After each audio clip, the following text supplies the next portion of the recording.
'Cause life is good, and it keeps getting better. When I be stressed, when I know who made the- Est-ce que tu t'es déjà demandé ce qu'il y avait après la mort? J'ai envie de dire, c'est une question existentielle. L'homme se pose cette question depuis la nuit des temps. Donc je pense que toi aussi, tu y as déjà pensé au moins une fois. N'espérons pas que Dieu continue à garder, mais imaginons que là, d'un coup, tu fais plus partie de ce monde. D'un coup, tu meurs. Et t'étais pas chrétien. Voilà. Et tu te retrouves devant ce Dieu dont certains de tes amis chrétiens te parlaient, dont on a parlé en cours. Tu te retrouves devant lui. Quelles sont tes pensées? À quoi tu penses? Qu'est-ce que tu te dis? Et pour les chrétiens, imaginons là, bam, Dieu vous reprend. Vous pensez que vous avez encore le temps pour rattraper votre relation avec lui. Et là, vous n'êtes plus de ce monde et vous vous retrouvez devant lui. À quoi vous pensez maintenant?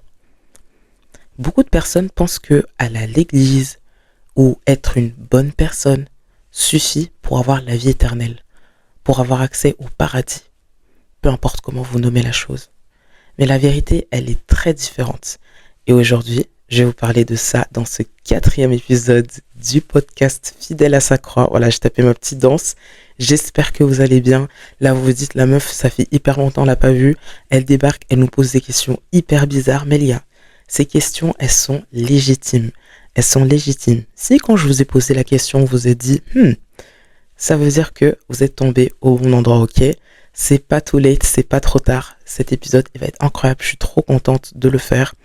J'en ai parlé sur mon compte Instagram. Voilà, j'avais dit que ça allait créer peut-être des débats et tout, parce que là, je vais vraiment parler du fait que si tu crois pas en Jésus, tu ne peux pas être sauvé. Tu ne peux pas avoir accès à ce paradis comme beaucoup l'appellent. Ok? Et c'est de ça dont on va parler aujourd'hui.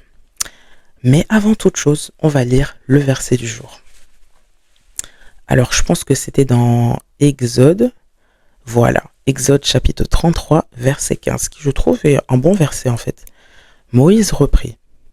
Si tu renonçais à venir en personne avec nous, ne nous ordonne pas de partir d'ici. Donc en fait, Moïse, il traversait le désert avec le peuple d'Israël, ok? Et Moïse, au lieu de succomber à ses désirs, de se dire, moi j'ai envie d'aller vers la terre promise, parce qu'en gros, il marchait dans le désert pour atteindre la terre que Dieu leur avait promise, ok? Mais le problème, c'est que là, Moïse s'est dit, non, tant que Dieu ne me dit pas que c'est ok d'y aller, tant que je ne vois pas sa présence avec nous, on ne bougera pas. Donc Moïse, il préférait être sûr que Dieu était d'accord, sûr que Dieu était présent avec eux pour démarrer. Et c'est ça à quoi on est invité en tant que chrétien, en fait, c'est d'attendre le ok de Dieu. Parce que des fois, on est dans le rush et tout, on veut faire tout par notre volonté et tout, mais non. Moïse l'avait bien compris. Le but de la vie, c'est d'être aligné avec la volonté de Dieu. Donc voilà, ce sera tout pour le verset du jour.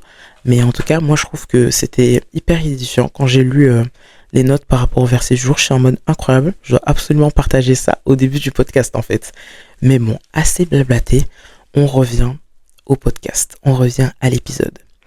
Les questions que je vous ai posées, on va maintenant appuyer tout ça avec des versets. Parce que ça soulève en fait quelques questionnements. Être une bonne personne, ça ne suffit pas. Les actions, ça suffit pas. Mais qu'est-ce qui suffit alors au final? C'est parti. Je vais vous lire 5 versets très courts. En fait, c'est des résumés de versets. Voilà, tout simplement. On y va.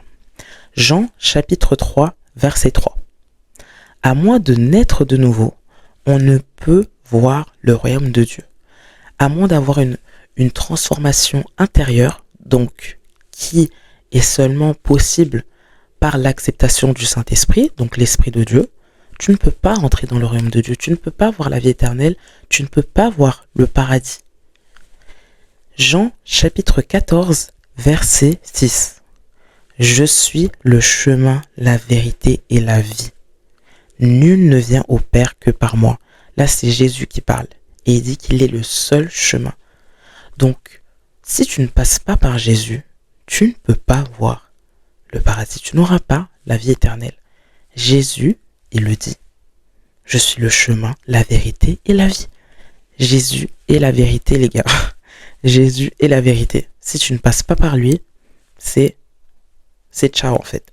Mais on va développer ça plus tard, vous inquiétez pas. Éphésiens chapitre 2, versets 8 à 9. Car c'est par la grâce que vous êtes sauvés, par le moyen de la foi. La foi, la grâce, c'est gratuit, c'est quelque chose que Dieu te donne. Et c'est que par la foi, que en mettant ta foi en Jésus-Christ que tu es sauvé. Pas en allant à l'église tous les jours, pas parce que tu lis ta Bible tous les jours, pas parce que tes parents sont chrétiens ou que sais-je, pas parce que tu tiens une association où tu donnes l'argent aux pauvres, non. En mettant ta foi en Jésus-Christ seulement, juste la foi. Matthieu chapitre 7, versets 21-23. En gros, là, il dit que certains font des miracles, mais ne marchent pas dans la vérité. Là, je ne sais pas s'il y a des athées qui regardent la vidéo, ou même des personnes, voilà, qui sont dans une autre religion. Je suis sûr que vous avez déjà vu des vidéos de chrétiens qui vont guérir des gens dans la rue et tout. Vous vous dites, purée, waouh, c'est une dinguerie. En fait, l'Esprit de Dieu est vraiment là. Genre, Dieu, il continue à faire des miracles, en fait. Attention, ne vous fiez pas aux apparences. Je ne vais pas faire une généralité. Dieu fait toujours des miracles aujourd'hui. Dieu guérit toujours, il restaure, il fait tout. Il ne change pas, il n'a pas changé. Mais il y a beaucoup de ces personnes, vous les voyez, ils font des miracles dans la rue et tout, mais ils mènent une double vie. Et en fait, ce verset, il veut vraiment avertir que c'est pas parce que tu fais des choses pour Dieu que tu es nécessairement sauvé. Parce que quand tu rentres chez toi, comment tu vis? Quand il n'y a pas les caméras, comment tu vis? Quand on te regarde pas, comment tu vis? À l'intérieur, genre, quelle est ta relation avec Jésus, personnellement? Tu vois? C'est ça, en fait. C'est ça. Il y en a qui font beaucoup de choses, mais leur cœur est tellement éloigné de Dieu. Et ceux-là non plus ne verront pas le royaume de Dieu. Dernier verset. Thessaloniciens, chapitre 4, versets 16 à 17. Jésus reviendra, les morts en Christ ressusciteront, les vivants seront enlevés pour le rencontrer dans les airs. Là, pour les personnes qui sont d'autres religions, pour les chrétiens qui ne savaient pas, oui, Jésus va revenir. Il est venu une fois pour mourir à la croix, pour nous sauver, voilà, pour nous donner la vie éternelle, pour nous laver de nos péchés, cet accès au Père, au pardon, à la grâce, bref, il est venu pour ça. Mais là, il va revenir une deuxième fois pour établir son royaume, pour abolir, vous voyez, les guerres là, les famines, il n'y aura plus de mal, il n'y aura plus de mal. Il va venir établir son royaume. Mais, qu'est-ce que le verset dit? Les morts en Christ. Et ça sous-entend aussi les vivants en Christ. Donc, il viendra établir le royaume avec ses enfants. Quand je dis les enfants, c'est les enfants de Dieu. Donc, les personnes qui n'ont pas mis leur foi en Jésus-Christ ne vont pas pouvoir participer à cette gloire, ne vont pas pouvoir participer. Là, vous allez me dire, mais elle est folle, cette meuf, c'est vraiment la folle du bus. Ceux qui n'ont jamais entendu parler de Jésus-Christ, de sa deuxième venue, vous allez me dire, mais elle est ravagée. Mais les gars, c'est la vérité. La Bible, c'est la vérité. Et si la Bible dit quelque chose, c'est que ça va arriver. Voilà, moi je pose ça là. Il y a énormément de prophéties qui ont déjà été réalisées. Je vous parle pas de la deuxième venue là, mais juste pour dire que la Bible est réelle, elle est vraie. Elle a été inspirée par l'Esprit de Dieu. C'est Dieu en lui-même en fait. Ok? Et donc, on nous parle de cette seconde venue en fait. Mais il faut être prêt pour cette venue. Parce que là, on nous dit qu'il faut être en Christ pour participer à cette gloire. Pour participer au royaume de Dieu au final. Mais si tu n'es pas prêt, bah, tu ne pourras pas avoir cette grâce-là en fait d'être avec Dieu dans le royaume de Dieu. Bon, je me suis un peu répété, mais vous avez compris. Bref, on s'arrête là pour les versets. Pourquoi je vous ai lu tous ces versets? C'est en fait pour maintenant pouvoir discuter par rapport aux mythes qui concernent le salut, donc le fait d'être sauvé. Parce que dans ce monde, on entend beaucoup trop de mensonges. Beaucoup trop de mensonges. Tout le monde se mêle les pinceaux, on entend A par ci, on entend B par là, ça ne va pas. Aujourd'hui, on va rétablir la vérité.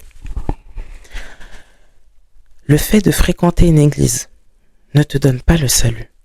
Le fait d'aller à l'église du lundi au dimanche, ça ne te En fait, ça ne te garantit pas le salut. Comme je l'ai dit, comme on l'a dit dans les versets d'avant, c'est par la foi. Donc c'est pas parce que tu vas à l'église, tu lis ta Bible tous les jours, t'écoutes des louanges, t'as arrêté d'écouter des chansons mondaines, t'as arrêté de mentir, tu t'essayes d'être parfait, mais tu mets pas ta foi en Jésus. Tu vois, tu fais les choses à l'envers. C'est-à-dire que tu fais les actions au lieu d'abord de mettre la foi en Jésus et que les actions découlent de cette foi en fait. Deuxième chose, c'est pas parce que tes parents sont chrétiens que tu es sauvé. Ça, c'est vraiment les mythes. Même moi, je suis passé par là quand j'étais plus jeune, avant d'être vraiment en Christ. Je me disais, oui, je suis chrétienne, mais c'est parce que mes parents étaient chrétiens. Mais je n'étais pas sauvé. Je n'avais pas de relation avec Jésus, je priais pas trop, mais tu n'es pas chrétienne, non. Le salut, le fait d'être sauvé, c'est individuel.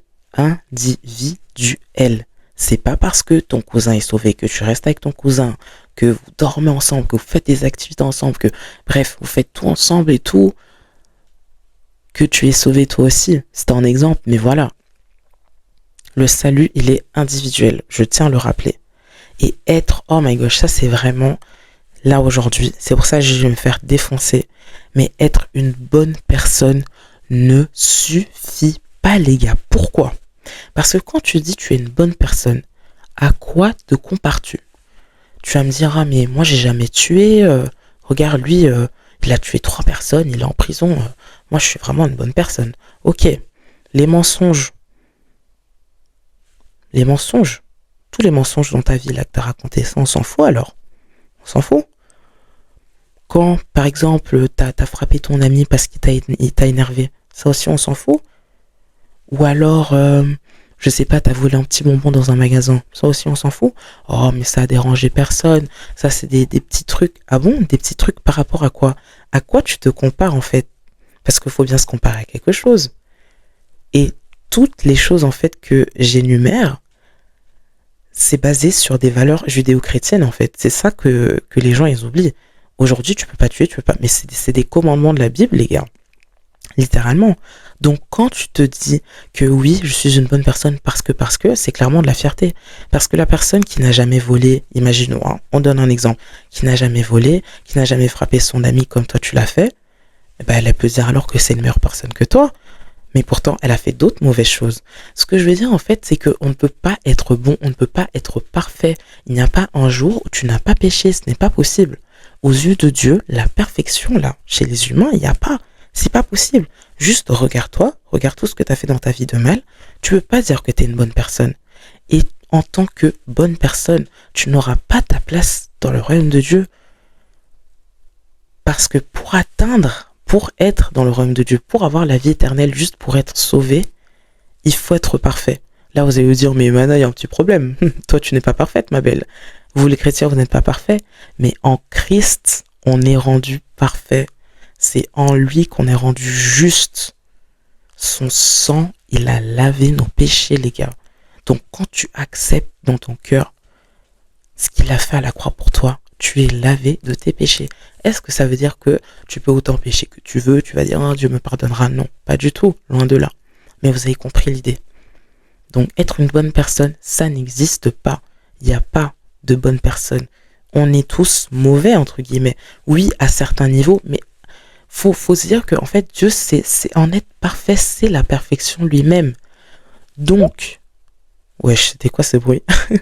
Donc, il n'y a pas, comment dire, c'est pas possible d'être bon parce que tu vas avoir menti le mardi 2008 alors que là on est en 2016, mais Dieu il va dire, ah ouais, ce jour-là t'avais menti, donc t'es pas parfait en fait. Vous voyez ce que je veux dire ou pas? Le péché pour lui c'est une abomination les gars. Donc non, mais heureusement Jésus-Christ est venu pour nous. Voilà. Donc ça nous ramène au 4e point.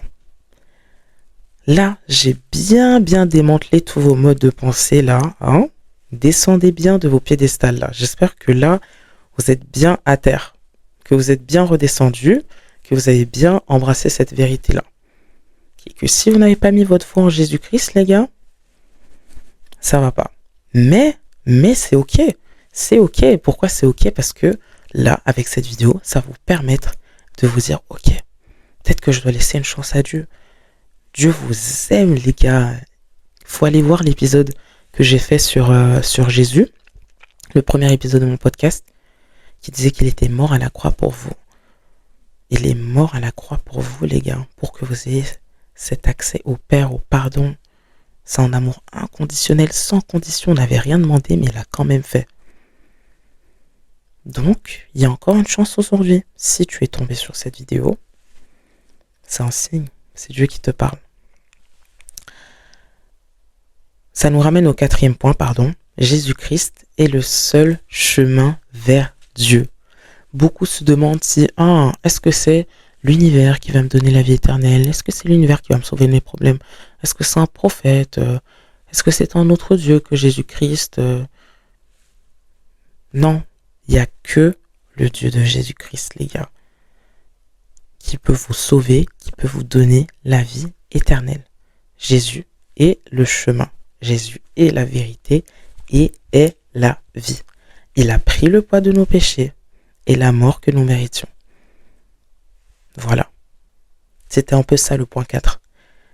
Et pour ceux qui doutent un peu de l'existence de Jésus, voilà, c'est pour ça que vous y croyez pas, parce que sachez que il y a des historiens romains et juifs, comme Flavius ici qui est cité, Flavius Joseph, Tacite, qui ont parlé de Jésus dans leurs manuscrits.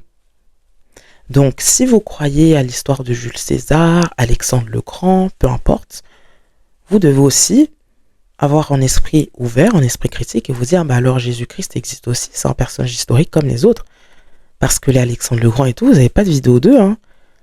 Vous n'avez pas de vidéo d'eux, mais pourtant vous croyez les historiens, parce qu'il y a des écrits qui parlent d'eux. Et bien, il y a des écrits qui parlent de Jésus-Christ. Jésus-Christ a vraiment existé. Et il y a tellement de martyrs, tellement de disciples, d'apôtres qui sont décédés, qui ont été lapidés, brûlés vifs pour Jésus. Et vous pensez que ce personnage historique n'a pas existé alors qu'on a un répertoire de milliers de martyrs. Vous n'allez pas mourir pour une fiction quand même. Donc, un moment vraiment, les gars, juste remettez-vous en question. Remettez votre fierté dans le placard. Tous ces modes de pensée, enlevez tout ça et dites-vous, ok, là, avec tous les éléments qu'elle m'a donnés, là, quand même, je dois quand même un peu réfléchir à ma vie. Je dois quand même me dire, bon, est-ce qu'il n'y aurait pas une petite place pour Dieu dans ma vie? Est-ce que je pourrais pas un peu tenter? J'ai quoi à perdre de toute façon? Voilà, qu'est-ce que j'ai à perdre? Rien du tout, les gars. Rien du tout. Donc, ça nous ramène à notre avant-dernier point. Oui, la vidéo va être courte. J'ai essayé de pas faire trop long, comme ça, vous la regardez en entier. Pourquoi je fais cette vidéo en premier lieu? Non, mais vraiment, genre, pourquoi je fais cette vidéo? Parce que je vous dis, Dieu vous aime, Dieu vous aime. Mais c'est vrai que c'est une vérité qui est un peu dure à comprendre. Est-ce que vous vous dites, mais pourquoi Dieu m'aime? Mais parce que Dieu est amour. Il n'y a pas d'autre explication. Il est l'amour incarné. Ok? Il est l'amour incarné. C'est comme si tu disais pourquoi ma mère m'aime. Une mère normale. On ne va pas partir dans des cas extrêmes. Une maman normale. Saine dans sa tête. Aime son enfant parce qu'elle lui a donné vie. C'est un peu pareil pour Dieu maintenant. C'est une analogie. Je ne compare pas, mais c'est une analogie. Dieu vous a créé. Il vous a confectionné avant même que vous soyez en embryon, avant même tout ça.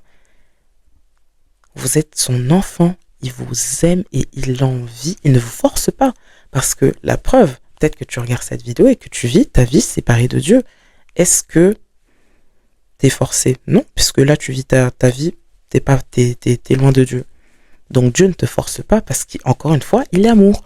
Quand tu aimes quelqu'un, tu ne peux pas le forcer à faire quelque chose. Quand tu as envie d'avoir une relation avec quelqu'un, tu ne peux pas forcer la relation parce que du coup, tu seras là en mode, on a une relation parce que j'ai forcé avec l'homme. Non, ça va pas. C'est mieux quand c'est naturel. Il nous a donné le libre arbitre, encore une fois, par amour. Et donc, il te laisse le choix de le suivre, oui ou non. Et il envie je sais pas si vous vous rendez compte que c'est vraiment tout par amour.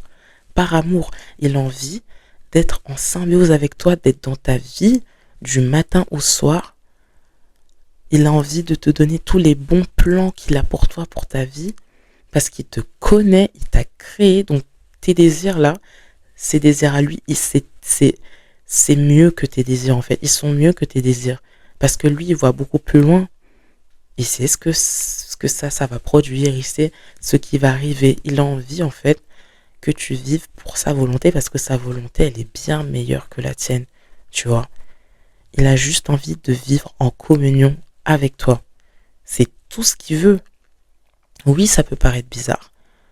Ça peut paraître bizarre dit comme ça, mais juste va dans ta chambre et dis ok Seigneur, vraiment en fait, montre-toi, révèle-toi.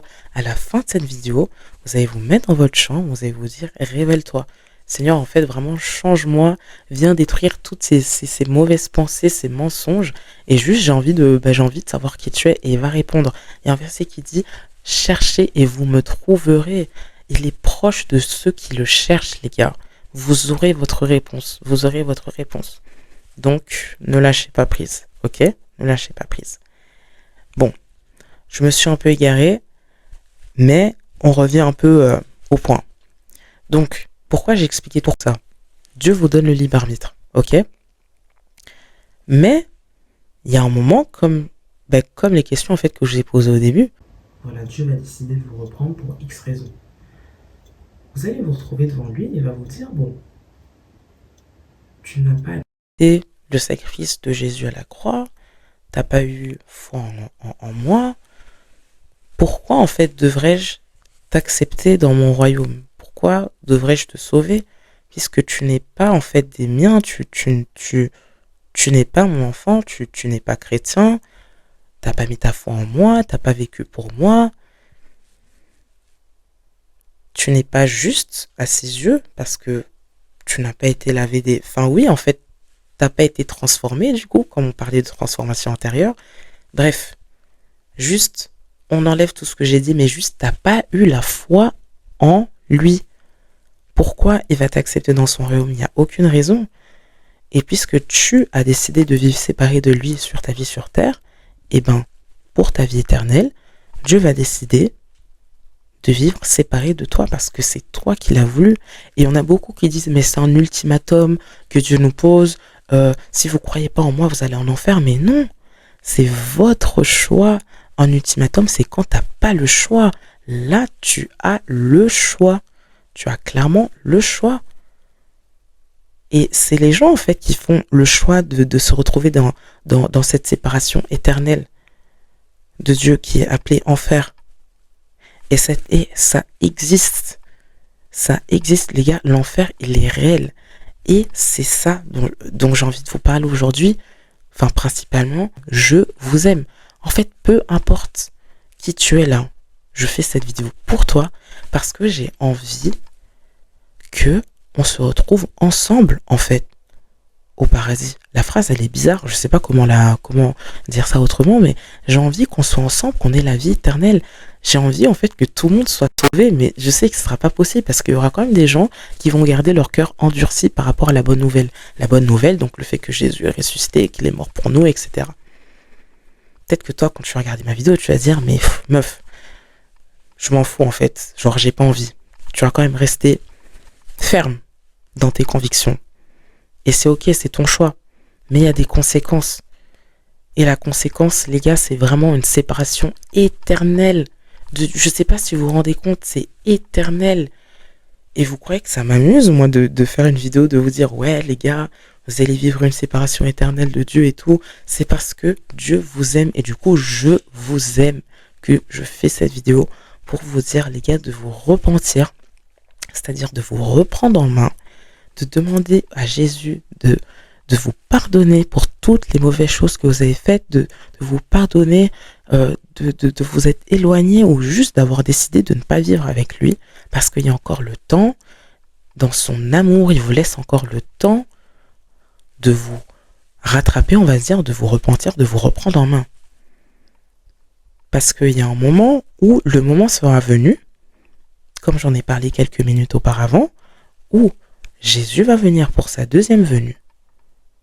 Le royaume sera établi et les portes seront fermées. Il n'y aura pas comment dire, de trucs de dernière minute en mode, ah Seigneur, je savais pas en fait que t'existais, je suis désolé, ce sera trop tard. Ce sera trop tard. Et je ne me mets pas sur un piédestal quand je vous dis ça, hein. Il y a quelques mois là, il y a quelques mois, je me suis encore rendu compte que ma marche avec Dieu, ça n'allait pas du tout. En fait, faut tout le temps se remettre en question. Remettez-vous en question. Même là, si t'es ferme dans ta foi, même là, tu penses que t'es un bon. Juste avec tous les éléments que je t'ai donnés là dans cette vidéo, dans ce podcast, pose-toi les bonnes questions. Tu te dis, ok, elle a dit ça. Est-ce que je suis bon en fait? C'est bien de se remettre en question. Il n'y a pas de mal. Tu demandes au Saint-Esprit tous les jours. Tu dis, Saint-Esprit, c'est un truc que je fais de travers ou une mauvaise interprétation de ta personne, de la personne de Dieu. Genre, il y a un truc que je fais. Juste demander en fait, les gars. Arrêtez de vouloir être fier, de dire, oh, moi c'est bon, j'ai pas besoin de conseils. Non, non, non. La marche avec Christ, c'est au quotidien en fait. C'est au jour le jour. C'est au jour le jour. Ok? Dieu va te modifier là, après il va choisir de te modifier là, après il va dire ça aussi ça doit changer. Donc c'est une constante amélioration, c'est une constante remise en question. Ok? Donc remettez-vous en question les gars. Cette vidéo est vraiment là pour vous réveiller. Remettez-vous en question. Et pensez au fait que si vous décidez de vivre séparé de Dieu, c'est une séparation éternelle qui vous attend. Et que cet endroit-là, il est réel. Il a été créé pour le diable et ses démons. À la base, c'était pas pour nous. Mais puisqu'on a décidé, Adam et Ève ont décidé de se rebeller contre Dieu, ça a créé le péché. Mais, Dieu a fait entrer Jésus dans l'histoire. Bon, même s'il était pratiquement déjà existant, mais le Jésus physiquement, on va dire, voilà. Et ça a changé la donne, les gars. Donc, vous avez le choix.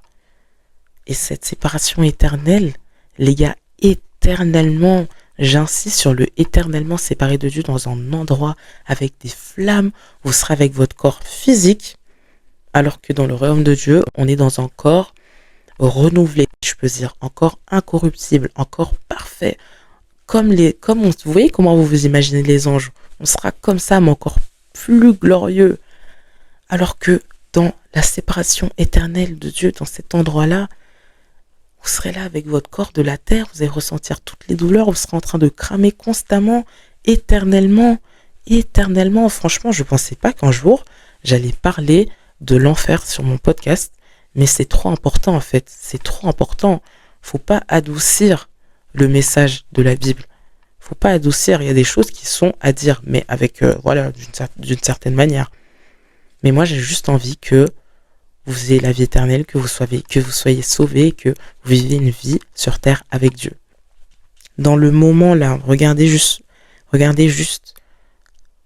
l'état dans lequel est la planète, juste le monde. Il suffit de faire le tour de la Bible pour voir en fait que là, mais tout est ok pour la seconde venue du Christ en fait, et qu'il faut être prêt. Il faut être prêt en fait.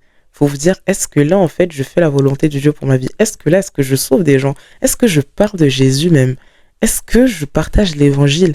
Arrêtez d'être timide, les gars, soyez audacieux, demandez le courage au Saint-Esprit et parlez de Jésus, les gars.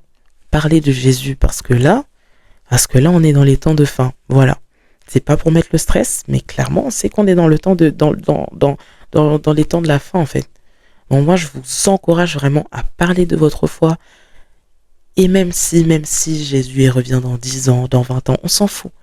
Mais juste, le but, c'est de ramener des âmes, les gars. C'est juste de gagner des âmes. Allez faire des nations, des disciples. Ok? Bon, maintenant, pour clôturer un peu cet épisode, voilà, ça fait 30 minutes, tout pile, presque. Je vais juste faire une petite prière. Pour ceux qui veulent donner leur vie à Jésus maintenant, qui veulent inviter Jésus dans leur vie. Ok? Il est venu pour sauver, il n'est pas venu pour condamner. Il est venu pour toi, pour te sauver. Donc ok, cette histoire d'enfer et tout, ça fait peur, mais juste, pensez pas à ça. Ça, c'était juste pour expliquer les conséquences. Mais pensez au fait que Dieu vous aime et qu'il veut que vous veniez à lui. On va prier. Seigneur Jésus, Merci pour ton amour infini. Répétez après moi.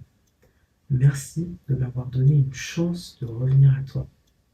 Je reconnais mes péchés et je choisis de me détourner de tout ce qui m'éloigne de toi. Viens habiter dans ma vie. Transforme mon cœur. Remplis-moi de ton esprit et aide-moi à marcher chaque jour avec toi. Prépare-moi pour ton retour et fais de moi un témoin de ton amour autour de moi. Amen. Amen, amen, amen. En tout cas, les gars, j'espère que cette vidéo vous a encouragé. J'espère que cette vidéo sera un tournant pour votre foi. J'espère que j'ai pas trop divagué. Il y avait beaucoup de choses à dire et j'en suis désolée. Et on se retrouve pour le 5e épisode qui, va sortir peut-être la semaine prochaine. Je vous spoil déjà, voilà, petit spoil alert. Ce sera sur la comparaison et le fait de trouver son identité en Christ. Donc ça, si ça ne concerne pas la jeunesse, franchement, je ne sais pas ce qui nous concerne. La comparaison, voilà. En tout cas, on se retrouve très vite. Peace and love!